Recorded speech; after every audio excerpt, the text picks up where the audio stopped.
नमस्कार दोस्तों, मेरे चैनल भक्ति भाव टीवी में आपका स्वागत है। दोस्तों, आज की इस वीडियो में मैं आपको बताने वाली हूँ 84 लाख योनियों का रहस्य।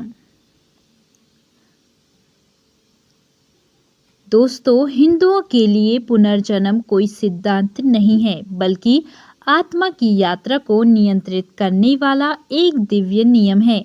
सनातन धर्म और पुनर्जन्म का जन्म शायद एक ही समय में हुआ हो। यह सिद्धांत हिंदू धर्म ग्रंथों में गहराई से निहित है और इसे दुनिया भर के करोड़ों लोग मानते हैं। हजारों सालों से पुनर्जन्म का विचार मानवता को आकर्षित करता रहा है। केवल एक धार्मिक सिद्धांत से परे पुनर्जन्म सनातन धर्म या शाश्वत जीवन शैली का आधार है।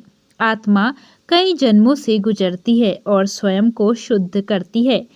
मनुष्य आत्मा सारे कल्प में अधिक से अधिक कुल 84 जन्म लेती है। वह 84 लाख योनियों में पुनर्जन्म नहीं लेती जब तक कि वह मोक्ष या मुक्ति प्राप्त नहीं कर लेती। पुनर्जन्म में विश्वास हिंदू धर्म के सबसे प्राचीन और गहन शिक्षाओं में से एक है।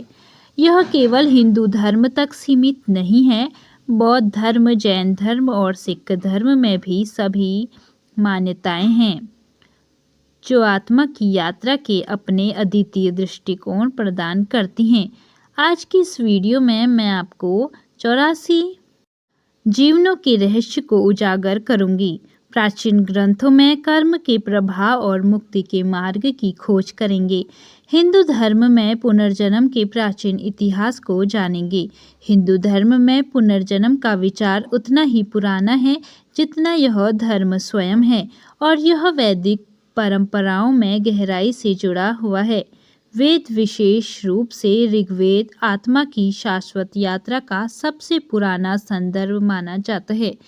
उपनिषद, जो वेदों के अंतिम भाग के रूप में जाने जाते हैं, पुनर्जन्म की अवधारणा में और गहराई से उतरते हैं और दार्शनिक ढांचे प्रदान करते हैं जो बताते हैं कि आत्मा एक जीवन से दूसरे जीवन में कैसे स्थानांतरित होती है। भगवद गीता हिंदू धर्म के सबसे महत्वपूर्ण ग्रंथों में से एक है जो पुनर्जन्म पर विस्तृत प्रकाश डालता है। एक महत्वपूर्ण क्षण में भगवान कृष्ण अर्जुन से कहते हैं, तुम और मैं कई जन्मों से गुजरे हैं, तुम उन्हें याद नहीं करते परंतु मैं याद करता हूँ। यह उदाहरण यह दर्शाता है कि जहाँ अधिकांश मनुष्य अपने पिछले जीवन को भूल जाते हैं, वहीं कुछ दिव्य नर जैसे कृष्ण अपनी सभी पुनर्जन्म की स्मृति रखते हैं। वह जो पिछले जन्मों में याद करते हैं, यह अवधारणा केवल दिव्य आकृतियों तक सीमित नहीं है। इतिहास में ऐसे व्यक्ति भी हुए हैं जो अपने पूर्व जन्म की स्मृतियों को आश्चर्यजनक सटीकता से याद कर सकते थे। यह दुर्लभ आत्माएं यह प्रमाण प्रस्तुत करती हैं कि पुनर्जन्म केवल एक रहस्यमय विश्वास नहीं है, बल्कि एक सजीव वास्तविकता है। हिंदू धर्म अपने कई पौराणिक कथाओं के माध्यम से पुनर्जन्म के उदाहरण भी प्रदान करता है। महाभारत के भीष्म की कहानियों से, जिन्हें अपनी मृत्यु का समय चुनने का वरदान मिला था, रामायण के भगवान राम और उनके कई अवतार तक, यह कहानियाँ आत्मा की शाश्वत और परिवर्तनशील यात्रा की पुष्टि करती हैं। कर्म केवल एक नैतिक सिद्धांत नहीं है, बल्कि यह ब्रह्मांड को नियंत्रित करने वाला एक लौकिक नियम है। भगवद गीता समझाती है कि हर क्रिया की समान प्रतिक्रिया होती है। यह प्रतिक्रिया या कर्मफल आत्मा के विभिन्न जन्मों के साथ चलता है और उसके भविष्य के जीवन को आकार देता है। हिंदू दर्शन के अनुसार हर विचार, शब्द और क्रिया आत्मा पर एक छाप छोड़ते हैं। इन कार्यों के परिणाम हमारे अगले जीवन की परिस्थितियों को निर्धारित करते हैं। यदि किसी के कार्य पुण्य होते हैं तो वे चक्र में ऊपर उठते हैं, शायद एक उच्चतर लोक या अधिक जागरूक प्राणी के रूप में पुनर्जन्म लेते हैं। इसके विपरीत नकारात्मक कार्य एक निम्न जन्म की ओर ले जाता है, यहाँ तक कि एक पशु या कीट के रूप में भी। कर्म ऋण की अवधारणा पुनर्जन्म के सिद्धांत में केंद्र है। हिंदू मानते हैं कि प्रत्येक जन्म आत्मा के लिए इस ऋण को चुकाने या और अधिक जोड़ने का एक अवसर होता है। एक व्यक्ति जो कठिनाइयों से भरा जीवन जीता है वह अपने पिछले जन्मों के नकारात्मक कर्म का निवारण कर सकता है, जबकि एक समृद्ध जीवन का अनुभव करने वाला व्यक्ति अपने पिछले अच्छे कर्मों का फल भोग सकता है। कर्म का नियम पूर्ण और निष्पक्ष है। मानव न्याय प्रणाली के विपरीत कर्म पक्षपाती नहीं होता। यह बस आत्मा के साथ चलता है, यह सुनिश्चित करते हुए कि हर क्रिया का उसका उचित परिणाम मिले। 84 लाख योनियां उन 84 जीवन रूपों का प्रतिनिधित्व करती हैं जिनमें आत्मा पुनर्जन्म ले सकती है। यह जीव रूपों की विशाल श्रृंखला पौधों और जानवरों से लेकर मनुष्य और दिव्य जीव तक फैली हुई है। ग्रंथ इन जीवन रूपों को निम्नलिखित श्रेणियों में विभाजित करते हैं। जलीय प्राणी जलचर 9 लाख प्रजातियां, जिसमें मछलियां और मोलस्का हैं। पक्षीराज 10 लाख प्रजातियां। जानवर पशु 30 लाख प्रजातियां, जिसमें स्तनधारी शामिल हैं। दोनों जंगली और पालतू मनुष्य और दिव्य रूप मनुष्य और देव 4 लाख प्रजातियां, जो उच्चतम चेतनावस्था का प्रतिनिधित्व करती है।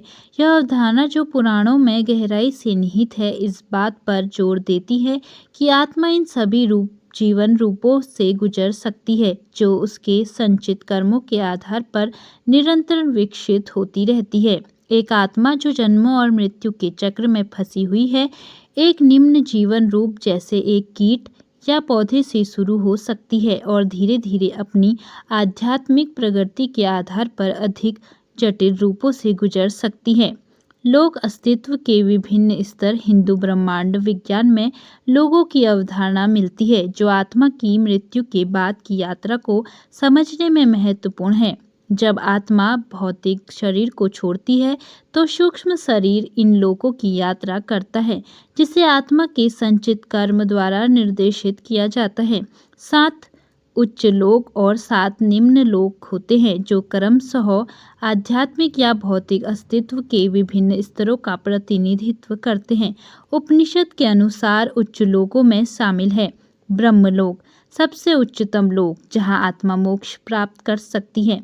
इंद्रलोक देवताओं का लोक, वरुण लोक ब्रह्मांडी जल का लोक। इसके विपरीत निम्न लोक जैसे पाताल लोक और रसाताल लोक पीड़ा के स्थान हैं, जहाँ नकारात्मक कर्मों से बोझिल आत्माएं अपने कर्मों के परिणामों को भोगती हैं। यह लोक भौतिक स्थान नहीं है, बल्कि आध्यात्मिक आयाम है। आत्माएं इन लोकों में जीवन के बीच निवास करती हैं, जहाँ वे अपने कर्मफल के आधार पर आनंद या पीड़ा का अनुभव करती हैं। आत्मा पृथ्वी पर पुनर्जन्म लेने से पहले इन लोकों में समय बिता सकती है, जिससे उसकी यात्रा मोक्ष की ओर आगे बढ़ती है। हिंदू धार्मिक प्रथाओं का उद्देश्य आत्मा को शुद्ध करना है, ताकि वह उच्च लोकों में आरोही हो सके और अंततः परमात्मा में विलीन हो सके। हिंदू धर्म ग्रंथ सिखाते हैं कि जब तक इच्छाएं बनी रहती है, आत्मा जन्म और मृत्यु के चक्र में बंधी रहती है। जब कोई व्यक्ति मरता है तो उसका भौतिक शरीर नष्ट हो सकता है, लेकिन उसकी सूक्ष्म देह इन इच्छाओं को अगले जीवन तक ले जाती है। यह अधूरी इच्छाएं चाहे भौतिक हो या भावनात्मक, आत्मा को एक और अवतार में वापस खींच लाती हैं। जैसा कि स्वामी विवेकानंद ने कहा, आत्मा अपनी इच्छाओं को पूरा करने की तलाश में है और यह तब तक भौतिक संसार में वापस आती रहेंगी जब तक सभी इच्छाएं समाप्त नहीं हो जाती। यह हमें इस अंतिम प्रश्न की ओर ले जाता है कि हम पुनर्जन्म क्यों लेते हैं। हिंदू धर्म के अनुसार हम अपनी शेष इच्छाओं को पूरा करने, कर्म के पाठ को सीखने और आध्यात्मिक रूप से विकसित होने के लिए पुनर्जन्म लेते हैं। मुक्ति का मार्ग इन इच्छाओं को वैराग्य और आध्यात्मिक अनुशासन के मार्ग से दूर करने में निहित है। आधुनिक विज्ञान जैविक विकास पर ध्यान केंद्रित करता है, जबकि हिंदू धर्म आध्यात्मिक विकास पर जोर देता है। प्रत्येक जीवन रूप छोटे से छोटे कीट से लेकर सबसे उच्चतम देवता तक आध्यात्मिक प्रगति के एक अलग चरण का प्रतिनिधित्व करता है। अष्टांग योग के संस्थापक महर्षि पतंजलि बताते हैं, पुनर्जन्म की प्रक्रिया के माध्यम से एक प्रजाति से दूसरे में परिवर्तन को संदर्भित करता है। यह विचार यह संकेत देता है कि आध्यात्मिक प्रगति जैविक विकास को प्रभावित करती है। जैसे जैसे आत्मा स्वयं को सिद्ध करती है, वह उच्चतर जीवन रूपों में जाती है। दोनों आध्यात्मिक और भौतिक रूप से विकसित होते हैं। यह विकास यह भी समझाता है कि मोक्ष प्राप्त करने वाली अधिक आत्माओं में मौजूद मनुष्यों की संख्या बढ़ती क्यों जा रही है। जैसे आत्माएं जीवन रूपों से मानव रूपों में विकसित होती हैं, वे अपने भीतर दिव्य चिंगारी लेकर आती हैं, जो सभी प्राणियों में भगवान की सर्वव्यापकता पर और जोर देती है। हिंदू धर्म में पुनर्जन्म के बारे में रोचक तथ्य। पुनर्जन्म वास्तव में कैसे होता है, यह जानने के लिए आपको पुनर्जन्म के बारे में यह 7 रोचक तथ्य जानने चाहिए। पहला, अधूरी इच्छाओं की स्थिति में पुनर्जन्म। यदि कोई व्यक्ति कई अधूरी इच्छाओं के साथ मरता है तो आत्मा भूत का रूप धारण कर लेती है। यह आत्मा तब तक आध्यात्मिक और भौतिक संसार के बीच घूमती रहती है जब तक कि इच्छाएं पूरी नहीं हो जाती। दूसरा, मृतक के सिर पर मारना। क्योंकि आत्मा अमर होती है, हिंदू रीति रिवाजों में माना जाता है कि आत्मा को शरीर की यादों से मुक्त करने की आवश्यकता होती है। मृत्यु संस्कार करते समय हिंदू लोग मृत शरीर के सिर पर जोर से प्रहार करते हैं ताकि जीवन की यादें उसके चेतन से धुल जाएं और फिर पुनर्जन्म में कोई प्रभाव ना पड़े।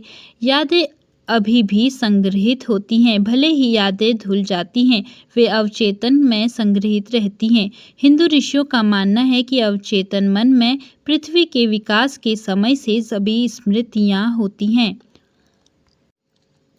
लेकिन हमारी अपवित्र आत्माओं के कारण हम ब्रह्मा के साथ पूरी तरह से पुनः जुड़ने में असमर्थ रहे हैं। केवल कुछ ही लोग ध्यान और साधना के माध्यम से इसे कर पाते हैं। कहा जाता है कि कुछ लोग अपने पिछले जन्म को ध्यान के माध्यम से याद कर सकते हैं। तीसरा, सिर्फ बिल्लियां ही 7 जीवन नहीं जीती, सभी जीवों के 7 जीवन होते हैं। इसे हिंदू धर्म में 7 जन्म कहा जाता है। इन 7 जीवनों तक जीव बार बार पुनर्जन्म लेते रहते हैं, जिसके बाद आत्मा मुक्त होती है। चौथा, पुनर्जन्म का प्राकृतिक चक्र। जन्म, मृत्यु और पुनर्जन्म है। हिंदू मान्यताओं के अनुसार जब आत्मा शरीर का रूप धारण करती है और यदि अहंकार व्यक्ति पर हावी हो जाता है तो यह आत्मा को अशुद्ध बना देता है, लेकिन मृत्यु केवल शरीर को नष्ट करती है। आत्मा अशुद्ध रहती है और फिर एक और शरीर धारण करती है। इसीलिए हिंदू मानते हैं कि आज जो भी हमारे पास है वह हमारे पिछले जीवन का परिणाम है। पुनर्जन्म तात्कालिक नहीं होता। आत्मा जैसे ही पुराने शरीर को छोड़ती है वह तुरंत दूसरा शरीर नहीं धारण करती। यह नया रूप खोजने में सालों या यहाँ तक कि दशकों का समय ले सकता है, जो आत्मा के कर्म पर आधारित होता है। पांचवा, हिंदू धर्म ग्रंथों में कहा गया है कि हम सभी के पास तीसरी आंख होती है, लेकिन हम उसे खोलने में सक्षम नहीं हो पाते हैं। इसके कारण हम अपने कर्म को नहीं देख पाए। तीसरी आंख ज्ञान की आंख है और हम केवल साधना या ध्यान के माध्यम से इसे खोल सकते हैं और अपनी आत्मा को आध्यात्मिक संसार में उठा सकते हैं।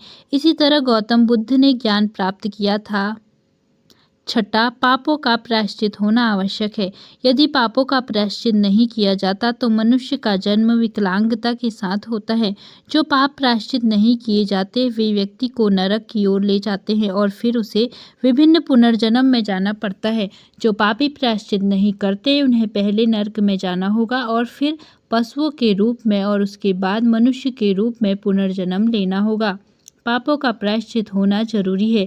अगर पापों का प्रायश्चित नहीं किया गया तो मानव को विकलांगता के साथ जन्म लेना पड़ सकता है।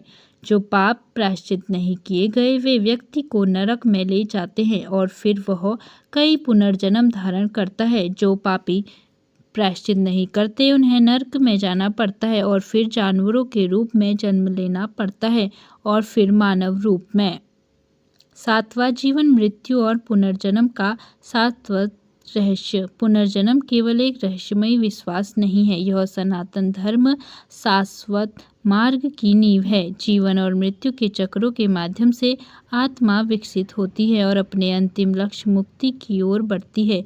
पुनर्जन्म का सिद्धांत हमें सिखाता है कि जीवन एक बार की घटना नहीं है, बल्कि एक निरंतर यात्रा है जो कर्म द्वारा संचालित होती है, इच्छाओं द्वारा आकार ली जाती है और दिव्य नियमों द्वारा नियंत्रित होती है। इससे हम समझते हैं कि हमारे कर्म, विचार और इच्छाओं के दूरगामी परिणाम होते हैं।